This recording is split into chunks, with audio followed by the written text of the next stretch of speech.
Bangladesh Windies টি-20 সিরিজটি cover করতে চট্টগ্রামে আছেন আমাদের সহকর্মী হাসিনুর রহমান। সরাসরি যুক্ত হচ্ছেন তিনি। হাসিনুর, হারতে হারতে আসলে জর্জরিত হয়ে গেছে দল। এই হারের কারণেই কি দলের মানসিকতায় কিছুটা চির ধরেছে? আর শেষ ম্যাচের আগে কেন অনুশীলন করলো না বাংলাদেশ? আগেই কি তারা কুইট করে দিয়েছে?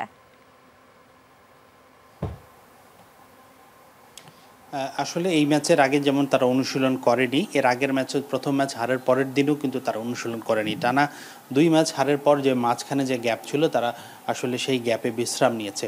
সেটাই কিন্তু আপত্তির জায়গা। একটা টিমের মধ্যে যখন যেমন বাংলাদেশ দলের যে মাঠে যেমন বডি ল্যাঙ্গুয়েজ নেই, যে বাংলাদেশ যখন পিছিয়ে পড়ছে, কালকে যখন বাংলাদেশ 150 রানের মতো টোটাল টার্গেট চেস করছে, কারোর মধ্যে সেই আপ্রাণ চেষ্টাটা দেখা যায়নি যে আমরা এই ম্যাচটা জিততে চাই।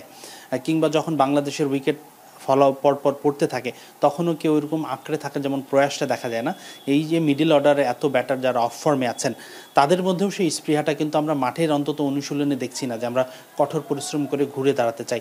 আমি যে প্রতিবেদনটিতে 2টা রেফারেন্স দিয়েছিলাম, যে মুশফিককে, সাকিবকে আমরা যখন দেখেছি তারা যখন অফ ফর্মে থাকেন, তারা ঘুরে দাঁড়ানোর জন্য কী পরিমাণ হার্ডওয়ার্ক করে থাকেন, সেইটাই কিন্তু মিসিং এই ক্রিকেটারদের মধ্যে। অন্তত এই সিরিজে, এই চট্টগ্রামে তো অন্তত আমি দেখিনি। বাংলাদেশ টিমের ট্রেনিং সেশন নাই থাকতে পারেন, সোহান, শামীম, জাকের এরা তো ফর্মে আছেন, লিটনও ভালো করতে পারছেন না, তারা তো ব্যক্তিগত উদ্যোগে এসে অনুশীলন করতেই পারেন।